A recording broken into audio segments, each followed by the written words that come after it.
Hey guys, we're on the back of day 2 notes for unit 3.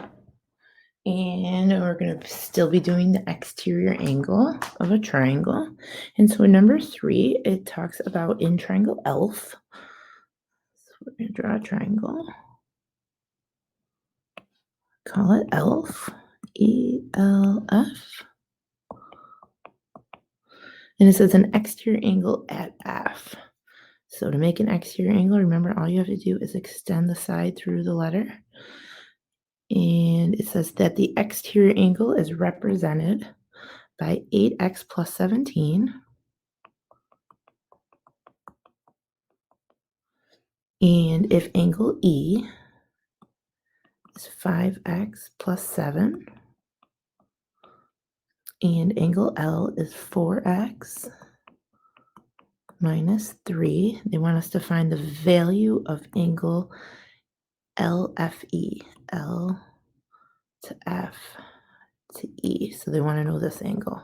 So we'll be able to figure that out once we know the value of x and we plug in, and we either know the two angles inside the triangle or we know the angle on the outside, and we could do a linear pair. In order to solve for x, we have to remember the theorem that says the two non-adjacent interior angles added together, or the sum of them, is always equal to the exterior angle. Okay, so we're going to take the 5x plus 7, which is one of the non-adjacent interior angles. We're going to add it to the other non-adjacent interior angle, which is 4x minus 3, and we're going to set that equal to the exterior angle. This theorem has been proven to work that those two angles added together will always equal that outside angle. And so that's why the equation is set up that way. And so we're going to go ahead and take those two terms on the left-hand side and combine them. So 5x and 4x make 9x. 7 minus 3 is positive 4, equal to 8x plus 17. Now we're going to go ahead and move our terms from one side of the equal sign to the other by the opposite operation. And we end up with x plus 4 is equal to 17. Subtract 4. And we end up with x equals 13, my favorite number. Now that we know x equals 13, the easiest way to get that question marked angle is to go ahead and plug in to the exterior angle.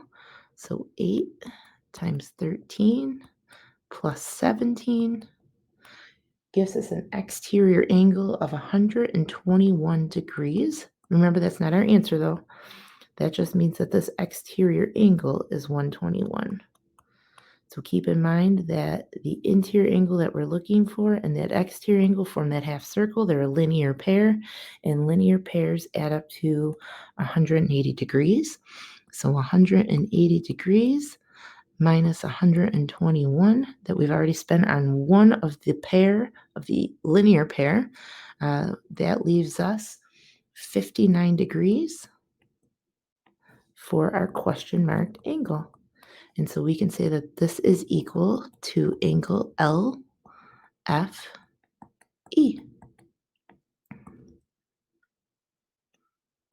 A little degree symbol. And that question is finished. Okay. Take a look at number 4. It's saying that the exterior angle at the vertex of an isosceles triangle. So keyword is that the triangle is isosceles. So we're going to draw it. Anytime we draw an isosceles triangle, we always try to make these the two equal sides. Therefore, these the two equal angles that are across from them. And then it says the exterior angle at the vertex. The vertex is the angle not the same. So these two angles here are called the base angles. This one up at the top here is the vertex angle. Okay? To get an exterior angle there, all we have to do is take one side and extend it. It doesn't matter which side we took.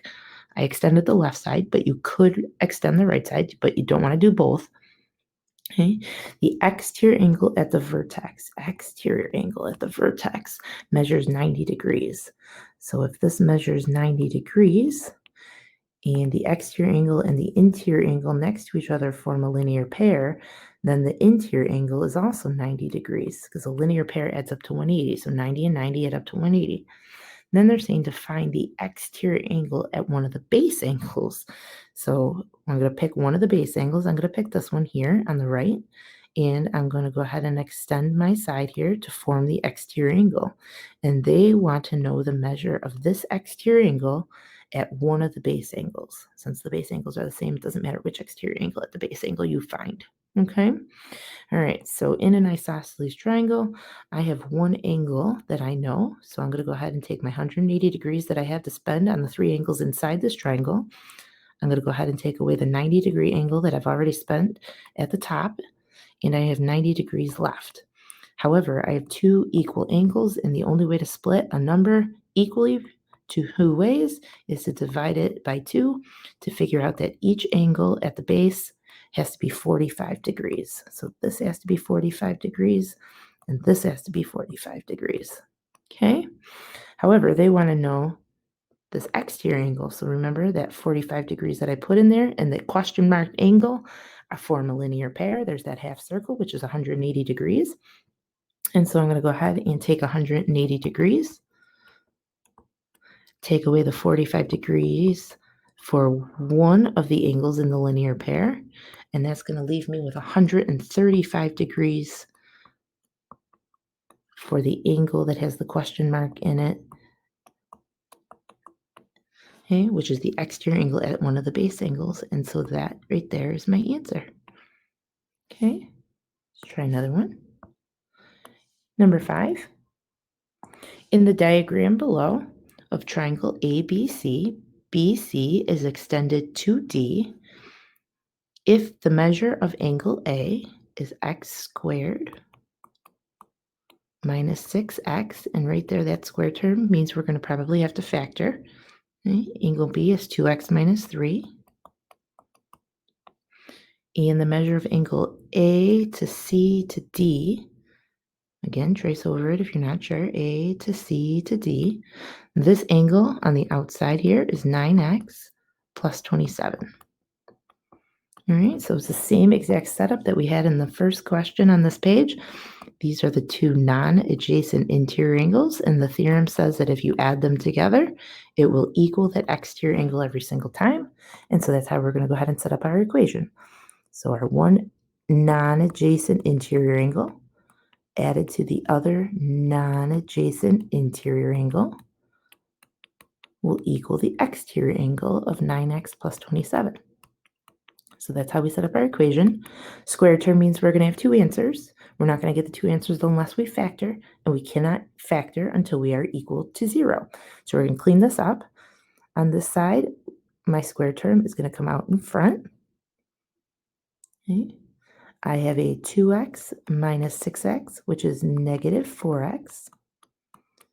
And then I have that minus 3. Okay, so I just cleaned up the left-hand side. I still haven't gotten my equation equal to 0, but I will now that it's cleaned up. So I'm going to go ahead and subtract the 9x. And then I'm going to go ahead and subtract the 27. Okay, notice I tried to put my like terms underneath each other. There's only still a square term. But here I have a negative 4x minus 9x, which is negative 13x. And then right here, I have a negative 3 minus 27, which is negative 30. And now we're equal to 0, which means now I can set up my x box. My multiply number is the negative 30, or my c value at the end. And remember, that's my multiply. Negative 13 in the middle, or your b value, is your add. Okay? If we think about two numbers that do that, we have to be very careful because there is two sets of numbers. So before I put them in my X box, I'm going to write down my numbers. 15 and 2, I can see how I can get a 13. And 10 and 3, I can also see how I get a 13. Except it needs to be a negative 13. So if I use 10 and 3, they both have to be negative. However, the multiply at the top is negative, and two negatives multiplied together give me a positive. So I don't think it's them. In order for 15 and 2 to give me a negative 13, 15 has to be negative, and 2 positive. Therefore, they multiply to give me that negative 30 at the top. So I'm going to say negative 15 and 2 are my numbers. They give me the negative 30. If I multiply them and when I add them, I get the negative 13. So those work in both, and that's why I'm going to use them. I call this an easy trinomial because you go right to the factors. Okay? X squared gets broken up into x and x, and one gets the minus 15, and the other gets the positive 2 that we found in the x box. And then those are going to be my two factors, and each factor is going to give me an answer as soon as I set each factor equal to 0, creating two little mini equations where I'm going to solve both. On this side, I would add 15, and therefore x is going to come out to equal 15. On the other side, I'm going to go ahead and subtract 2, and I end up with x equals negative 2. And this is where algebra and geometry butt a little heads, and they say algebra says there's two answers, but because our geometry problem comes with a picture of angles, and angles cannot be negative measure or zero measure, I'm going to think and bet on the negative 2 being the one that rejects, but I cannot assume it. I'm going to go ahead and plug into one of my expressions. Easy expression looks like the 2x minus 3, so I'm going to try it. So 2 times my x value of negative 2 minus 3 would be a negative 4 minus 3, which would be a negative 7-degree angle, which cannot happen. And so now we're going to go ahead and reject our negative 2 answer. There is no way we can have a negative 7-degree angle, so I'm going to say that my x value must be 15. And that is actually all they ask for. What's the value of x? And so our x is 15. We could plug it in and make sure things work. We don't have to, but if you did, this angle here, 2 times 15 is 30. 30 minus 3 comes out to be 27 degrees. 15 squared is 225 minus 6 times 15. This angle up at the top comes out to be 135 degrees. And 9 times 15 plus 27 comes out to be 162 degrees. If we do a linear pair here with the 162, that inside angle has to be 18 degrees, so that 18 and 162 add up to 180. And if I want to double check it, if I take the 27, I add the 18, and I add the 135. This ends up being 180 degrees, and so that's a good check. Okay, but they really just wanted to know what x equals. But just showing you how you could check your answer if you needed to. Okay, one last question on this side, and number 6. And it says that in triangle ABC, shown below, side AC is extended to point D with the measure of angle DAB, which is your exterior angle, being 180 minus 3x. Angle B is equal to 6x minus 40, and angle C is x plus 20. And they want to know what the measure of angle BAC measures. So they want to know that angle. So again, it's the same setup in the top problem in number 3 and the problem we just did in number 5. We're going to go ahead and take the non-adjacent interior angles. We're going to add them together, and that sum should equal my exterior angle. And so that's how I'm going to set up my equation. So I'm going to take my non-adjacent interior angle of x plus 20, add the other non-adjacent interior angle of 6x minus 40, and that's going to equal my exterior angle of 180 minus 3x. Good news, no square term like the last one, so all we're going to do is clean it up, move some stuff around, and we're going to have our value of x. So on the left-hand side, x and 6x will smush together and give you 7x. We have a positive 20 minus 40, smush them together too, and you get a negative 20 equal to a 180 minus 3x. I'm going to go ahead and add 3x. That's gone. This is going to become 10x minus 20 equals 180. I'm going to go ahead and add 20. And I end up with 10x equal to 200. And then I'm going to go ahead and divide by 10. And this gives me x equal to 200 divided by 10 is 20. Okay.